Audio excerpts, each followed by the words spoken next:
Shining, shining. It is way too bright.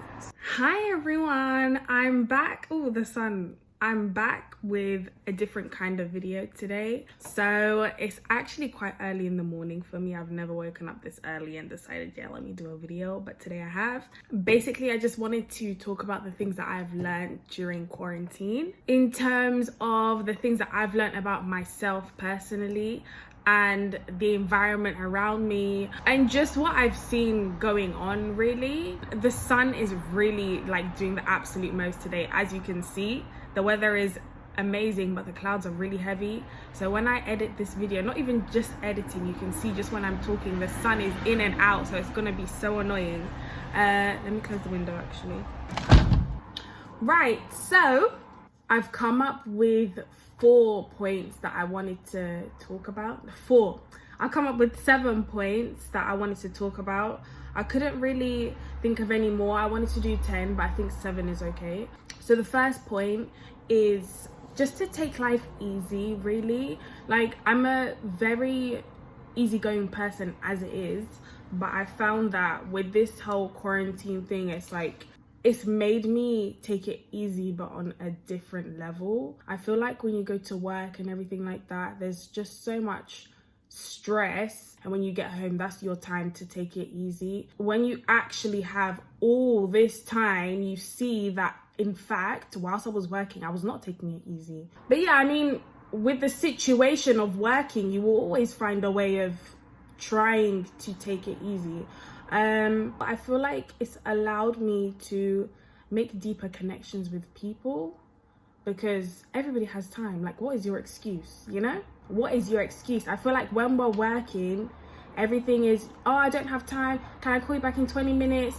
Oh, like, not now, you know? It's like, why are you running? Why are you running? There's no need to be running, you know? So I feel like moving forward, when it comes to work, I'm really going to like not overload myself, you know? I mean, what can you do when you have scheduled hours, really? You don't have a choice of, okay, today I'm actually not gonna work. It's a bit difficult. But yeah, it's really just to take life a bit more easy, have more time for people. The second thing is something that everybody has learned during this time, is self-care, which is mentally and physically. This is the thing, when you're so busy with everything that is happening around you, you don't actually notice how much you have going on. So you could feel like, okay, you're doing something for yourself, but in actual fact, you're not putting that much effort into it. For example, my skincare and hair care, you know, I really felt like I was doing the most with taking care of my hair and my skin and everything. But now that I actually have the time, I can see that in actual fact, I really wasn't. Like, I wasn't doing as much as I could have been doing. I've been doing more research into to take care of my skin better from the outside and the inside. I've looked at things like serums, creams, like vitamin C, the intake of vitamin C, that has to increase too for your skin to, you know, have more of a natural glow and for it to look healthy. So I've just been doing a bit more research into stuff like that. I'm really trying to go away from chemicals. I want to do things more naturally. So like, I have my rose water, which I use not really every day. I have rose water, you know, like as a toner. I'm wearing makeup now, but it's literally just under my eyes here. But if you can see, I had a bit of a breakout, so it's annoying. But I mean, you can see there's little bumps, but my skin is really like, okay, look from like there, you know? I have marks, but for me, it's improved. It's only because I was making this video, that's why I put a bit of concealer, but otherwise my skin, I don't really need makeup anymore. So that's something I'm really happy about. Hair care, I'm still getting there. Trial and error, really, especially with black hair.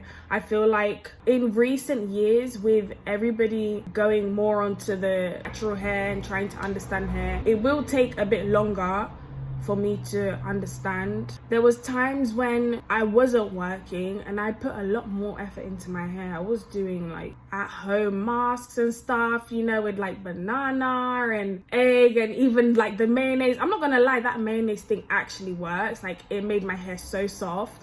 But yeah, I was pumping a lot of protein into my hair and it was so soft and it was growing a lot. And then another thing that I actually did was Organico. Is it organic? Oh gosh, what is the name of the brand again? I'll write it there anyway. I had ordered some stuff and I'm not one to buy stuff from Instagram, really. Like, I'm like, who shops on Instagram, you know? But I was like, do you know what? Let me actually give it a go, because this is something that could actually help me. And it helped a lot. Like, my hair grew so much, but I don't know what's wrong with me. I kind of get annoyed. Not annoyed, like when my hair starts growing, I don't know, I just like feel like cutting it. I don't know, it's strange. It doesn't really make any sense. So I'm not really cutting it, let's say trimming. But to be honest with you, it's probably because I hadn't been taking care of my ends. So the ends of my hair would get really hard, like the texture was just completely different. And I saw that every time I would cut off the ends, which obviously are split ends, it's easier to manage. And if I was to put it in a like high puff, it looks way nicer and everything. I never, for some reason, saw that as, okay, you need to start taking care of your ends. It sounds stupid, but I never really saw it as that. I just thought, okay, like sometimes my ends get a bit, you know, crusty, so let me cut them off. But actually what I should have been doing is looking at ways of retaining the length, especially in the ends of my hair. So I would always find myself like, oh, my hair is not growing. But then one day it clicked and I was like, how can I actually say my hair is not growing? Because if my hair wasn't growing, I would be bald, okay? Hello, the edges are coming in. But I need to now find a way of retaining the length so that it grows. I've watched a lot of videos that have said stuff like this, and it's just for it to click for you. You can hear things 100 times, but until you actually understand, then you understand. Another part of the self-care is I did an online course. I have always loved, I'm like a sucker for forensic science and, you know, those movies of like criminal psychology, thrillers. I love stuff like that. When I was doing my A-levels, I actually picked psychology, but I don't know, I couldn't get the hack of it, you know, so I had to drop that. But I was like, okay, now I actually have the time. It's something that I've always been interested in, you know. Okay, I wasn't able to study it, so I went online. I looked at the online courses. I saw that Open University actually had a course. I did the One Psychology course first, one of their free short courses, and I got like a little certificate. I was like, hey, hell, like, okay, it's not a full psychology degree, but she got something. My third thing that I have learned is saving money. I'm very good when it comes to saving money. My mom even says like, oh, you're a Jewish woman, you know, with the way that I save my money and I hold my money. Because for me, it is very important. You never know what can happen. Like, a tip that my mom always gave me and my brothers is that always have emergency money, but keep it in your phone case. Have like an emergency 10 or 20 pounds so that if you really need it and you don't have anything, you have that with you. I prefer to use cash. I'm really not down with the card, and this is the thing with people that are trying to save money. If you're honestly trying to save money, you need to have cash. You need to, because if I take out £100 cash, I can see, okay, I have this cash in my hand and I've used this much at the end of the day, at the end of 2 days, 3 days. I can see how much money I actually have.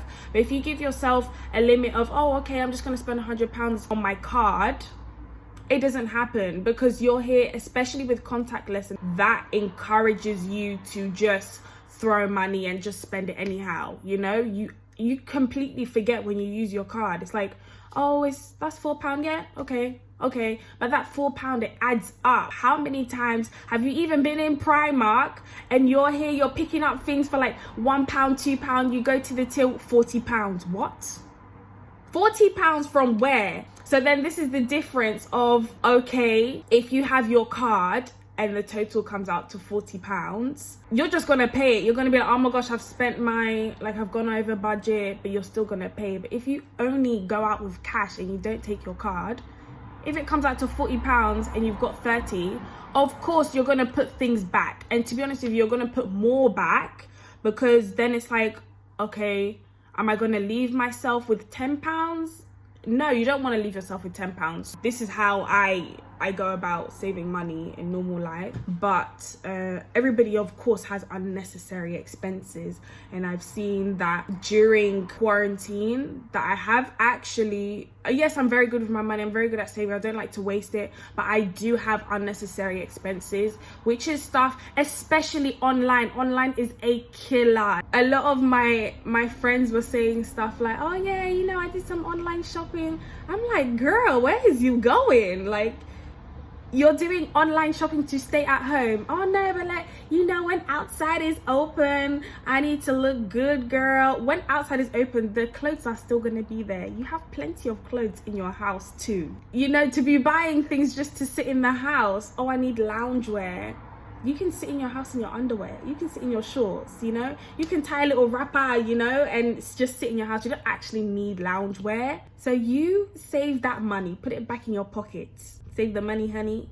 Another thing that I loosely looked at in terms of saving money is investing. I have a very big interest in trying to get into investing, but I'm just scared. For me, it's the uncertainty, but I will definitely try and put some money into something, because I think it's a very good idea. You know, it's just another form of saving. Point number 4 is you can stay at home. You do not need to be outside, okay? There's no need to be on the road, hanging around on the streets, you know? Stay at home. It's fine to stay at home. I enjoy it. I'm an introvert, so for me, it was very easy. Like, oh, lockdown, nobody can go outside. For me, the one thing that I found very difficult is the fact that I can't go and eat out. If you know me, you know I love to eat out. I love to eat in restaurants. That is where I am all day, every day, eating out in restaurants. I could go to, I like to go to bars, but normally if you're gonna find me outside, I'm gonna be in a restaurant. That was what was difficult for me. But yeah, being an introvert, I really didn't mind. Like, I love to stay at home. This is my home, this is my place. But for my boyfriend, where he's more of an extrovert, it was very, very difficult for him.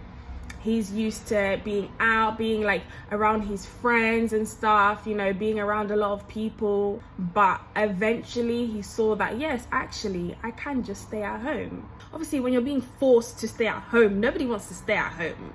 You know, if I want to go outside, I'm going to go outside. Saving me in my home, girl. Point number 5. This one is very interesting for me. It's something that I knew already, but to actually see it, I didn't like it. It's the fact that the media lie. When I say they lie, they really, really lie. And the way that the media controls people, I do not like it. The amount of fear that this pandemic has put into people, of course, people have to be cautious. I have never seen something like this myself. We had swine flu, we had, what was it, something like cow and foot. I don't know what it was. I don't think it's cow and foot, to be honest with you. I don't know. But let's take, for example, swine flu. I don't know how old I was, to be honest with you, but I was a teenager, obviously, when that came out. When you're a teenager, yeah, okay, you see things on the news, but things don't register. You don't really understand what's going on still in your environment. You know, everybody was talking about like, oh, swine flu, no, catch it, kill it, whatever. But now, being an adult, I can see now the effect that that has on people. The thing that I didn't like is that they were giving out a lot of negative information, bringing a lot of fear in people, and I really don't think that's okay, because every single time I would put the TV on, it was about the virus, but there were also positive things that were happening. I had read a lot of things that would reassure people. I know it would reassure people a bit more, but on the news, they weren't talking about it at all. People have to be cautious. You have to give people the bad news, but don't make people so fearful, you know, because that creates a lot of stress. And I'm the kind of person where I'm not gonna just hear something and then worry, you know. I'm not really a worrier. I heard everything, okay, be cautious, okay, I can do that, but it doesn't mean that I'm going to be scared. There are a lot of people that are going to be scared, actually terrified, and that's where I think it's so bad of the media. The whole stocking up thing, that was ridiculous too. I did go and get a few things because my mom and my auntie had told me, like, okay, like, yeah, I know that you're relaxed and everything, but I do feel like it's important for you to stock up, you know, because you actually never know. So that's why I went to the supermarket to get some stuff. But the extent at which people were panic buying was ridiculous, because it left other people with nothing. I remember we had just moved here and I went to Aldi and I was so upset. There was a lady with her baby in the trolley, and her baby must have been like 9 months or something, you know, he was really young. And I went over to the egg aisle and there was nothing there, and she was just like, you could see the pain in her face, like she was just gobsmacked, because she was there like, what can I get? I can't get anything. For me, that is horrible, because there are people that, like, okay, stock up, but then why are you overbuying eggs? They expire. Unless, I don't even think it's possible for you to boil an egg and freeze it. I don't think that's possible. But eggs, they are perishable. There's not really any way of keeping them for a long time. So why would you then take like 5 boxes? Do you even eat eggs on a normal day? No. But because on the news they're saying, oh, you know, people are buying toilet paper, people are buying eggs, there, all the water's finished. Of course, then they go into the shop, they're like, eggs, water.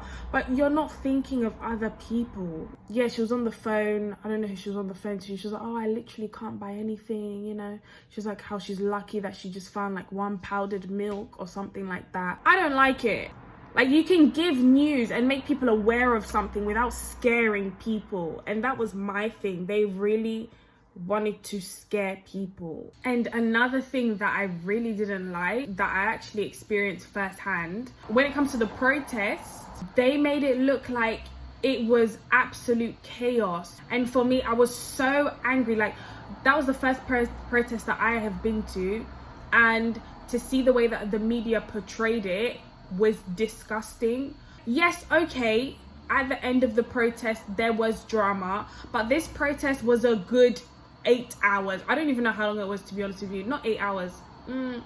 Wasn't it like 6 hours or something? I don't know. Anyway, and it was peaceful. Everybody was so peaceful. There was zero drama at all. You know, the vibe was so amazing.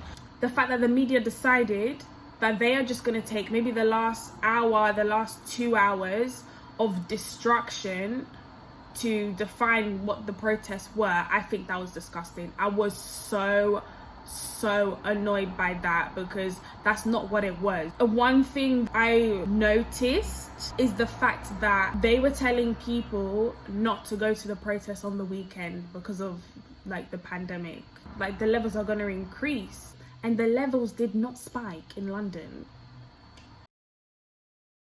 That's a story for another day. The 6th thing that I learned during lockdown is about domestic violence in the home. I mean, it's something that everybody knows about, of course, but when the lockdown originally started, everybody was like, oh my gosh, yeah, you know, like, we get to stay at home, we don't have to go to work.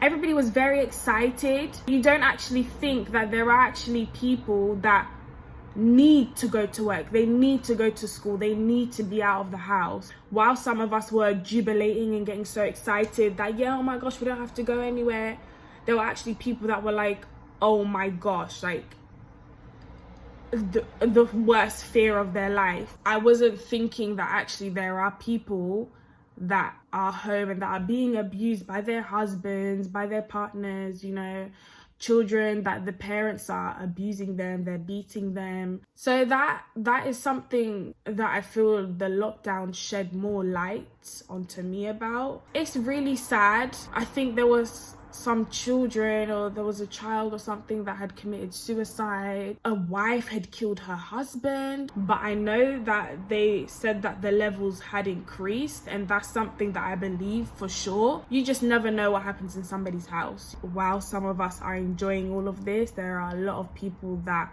are going through hell. You know, they're really struggling. Just don't know what happens behind closed doors. Everybody's in the house. You think everybody's relaxing, watching TV like you are, you know, having a few drinks, having a laugh with your partner or your family, whatever. But in some cases, it's really not like that. Yeah, that's something that caught my attention a bit more during quarantine. The final thing is Black Lives Matter movement. I love it. I think it is wonderful. It's about time. The reason why it's really picked up right now is because, of course, people are not working. People are able to concentrate on things much more.